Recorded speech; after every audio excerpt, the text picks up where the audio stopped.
This is just going to be a quick video, and this is my take on the couple of videos that have been back and forth between two, for want of a better term, two personalities on YouTube.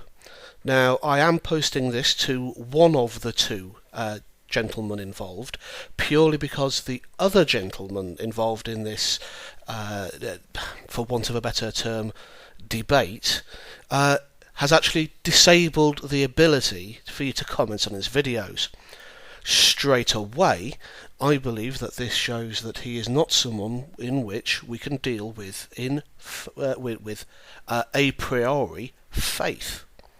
Now, I am a neophyte at this. I am a beginner. You will see from my video playlist, and you will see from the videos that I have done, that I have done very little in this medium, and I haven't invested a huge amount of money involved. That is because primarily this is a hobby, and most of the money that I am putting into this is to actually start gameplay footage to improve the backgrounds of my videos whilst I actually research the various things that I look and do. Now, I haven't posted for a while because I've been busy on a couple of projects which should shortly bear fruit.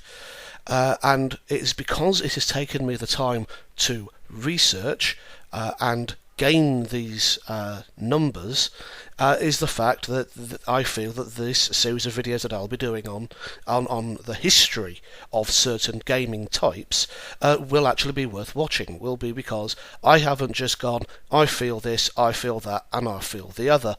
Now, the two people involved with this debate are Teal Deer, which is a pun on the fact that he has an avatar which is a teal deer, and the fact that it's also an acronym for Too Long Didn't Read. And another person called Captain Andy. Now, I am hoping that I can come across as someone slightly more open-minded than Captain Andy, and basically I'm giving my 2 pence on the subject. Now, I have to be brief because I do not have a lot of time for this recording, but I have been moved to make the recording because of the obtuseness of Captain Andy's side and his point of view. And I will start by saying 2 things. And these are things that have been said by very famous people, very well educated people, and people who knew what the hell they were talking about. Now, the first is Christopher Hitchens. And the first thing that I will say is that which is asserted without evidence can be dismissed without evidence. Just because you feel it is right, or you feel that this is a certain thing, doesn't make it so. If you assert something and you cannot back it up with a reasoned, intelligible argument with facts and evidence, I am sorry, you have made an assertion and your argument doesn't stand. Now, I stand with Teal Deer on this. Teal Deer goes the extra mile to actually look at what people are saying and find out where they are getting their either numbers or their positions from in literature published academically. Now, the thing that has really got my goat is the use of the word theory in terms of intersectional theory. Now, we talk about this intersectionality as being a theory of feminism. But if we are talking about something in academia, then theory is the very highest point it can get to. There is nothing higher than a theory. And this is something that creationists and religious people routinely miss when they dismiss it as just a theory. They forget that theories exist to look at what has been proven through facts and evidence and try to explain why these facts and evidence have come about the way they have. Now, in this term, when we talk about intersectionality, we really, really have very little more than an untested, unproven hypothesis. This thing hasn't even made it off the theoretical drawing board onto being looked at, to even consider it being called a theory. And to call it a theory, I think, is to really, really, really over-egg the argument with regards to the fact that people, all of us, have different capabilities. For instance, Captain Andy can barely speak into a microphone without looking like he's going to eat it or spit all over it. I am not exactly a very photogenic person, so I don't appear personally in my videos. But I am someone that understands argument, understands debate, and I can see exactly where Captain Andy is being nothing more than a troll.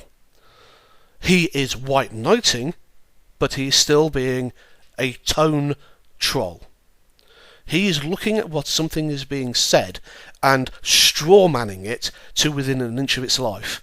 I have not seen on any of his videos anything which isn't a philosophical and logical fallacy. I have seen the no true Scotsman fallacy when dismissing Christina Hoff Sommers and the author that was on Teal Deer's previous video, talking about how the fact that women have to have some agency. Now, feminism at the moment is making women little more than children.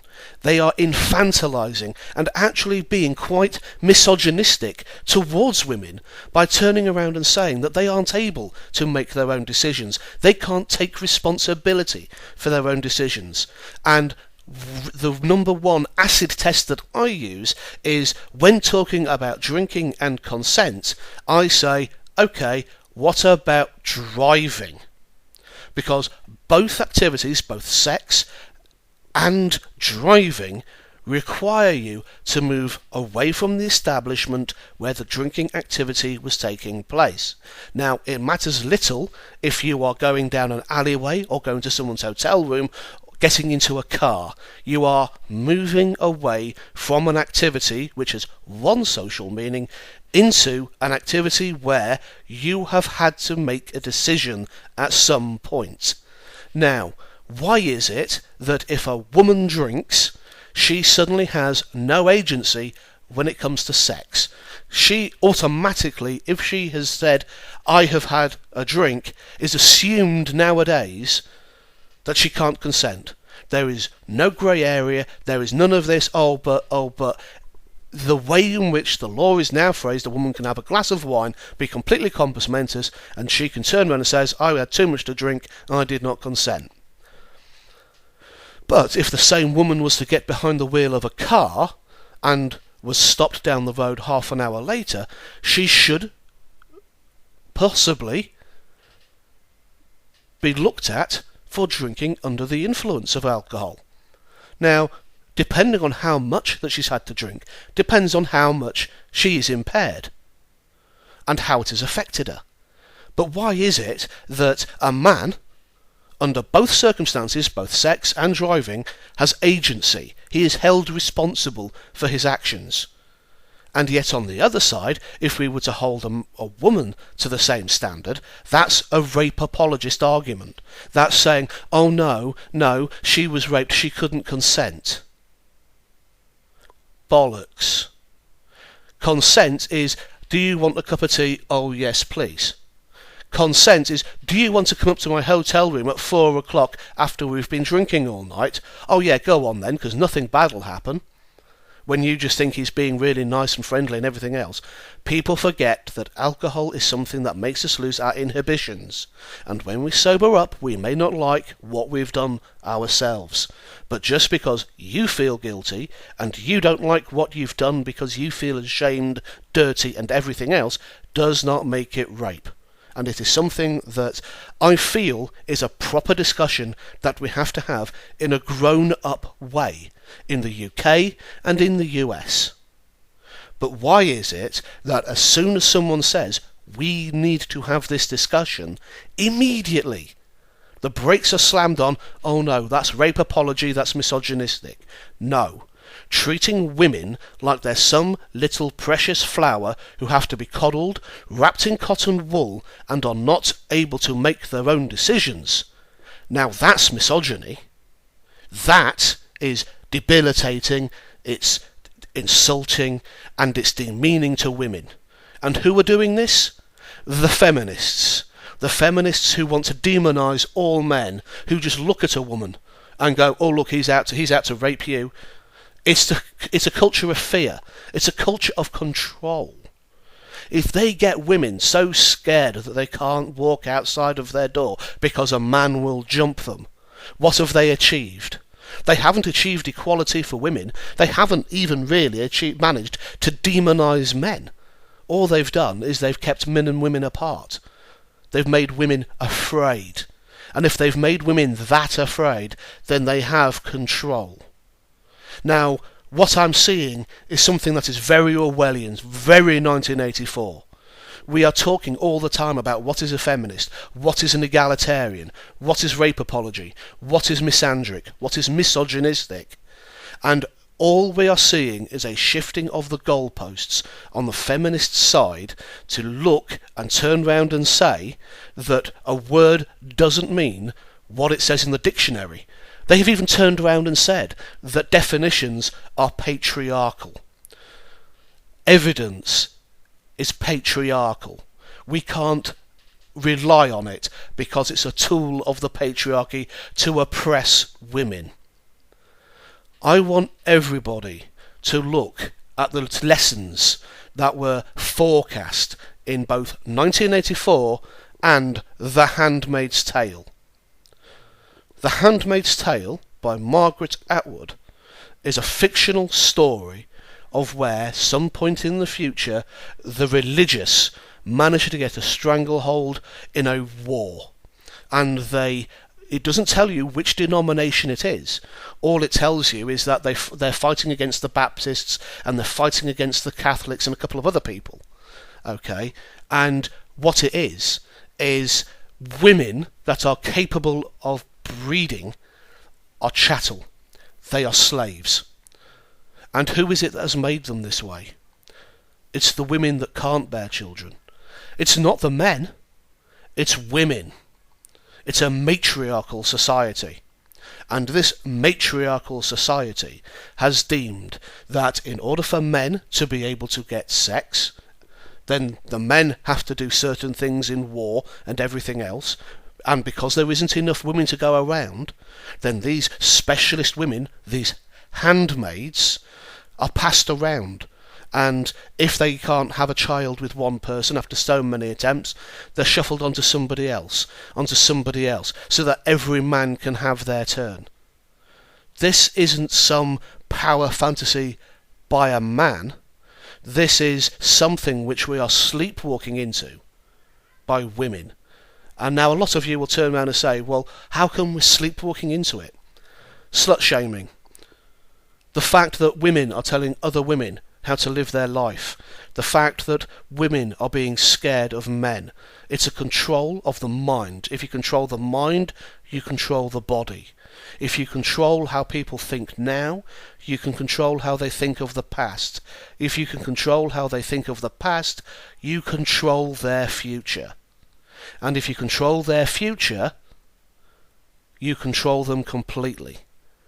And there is nothing more than I feel that feminists want is to get into a situation where they are the authority, where what they say goes. And their first instincts and their first attacks will not be on men.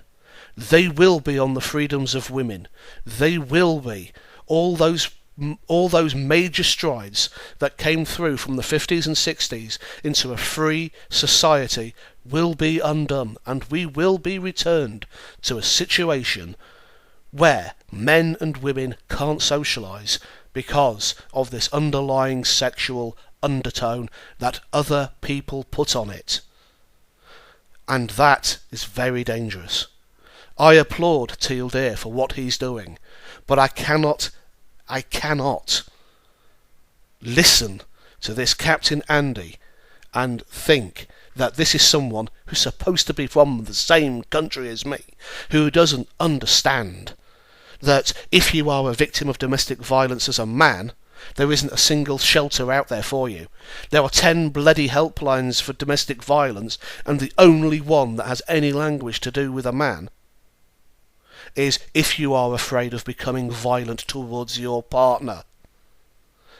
We want equality. Yes, everyone should be treated with an equal amount of respect and dignity.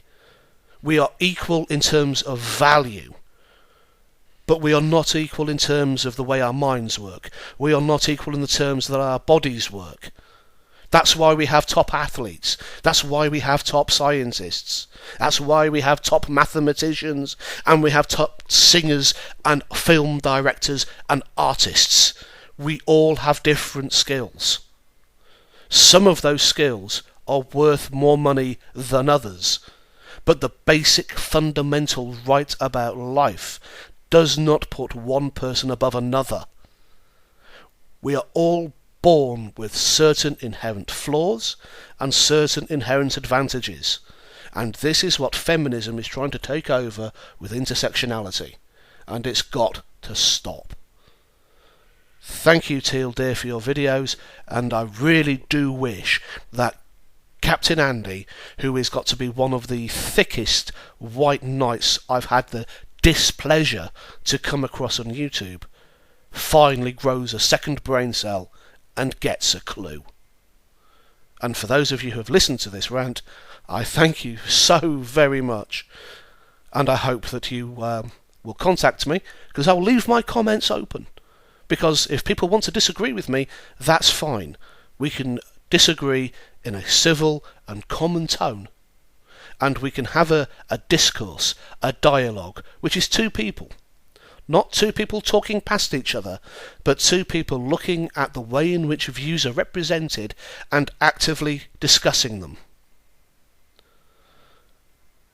Thank you. You can find me on Twitter. You can find me on Facebook. Everything is branded Forgotten Forge Games, and I, as always, am Voice of the Forge. Thank you.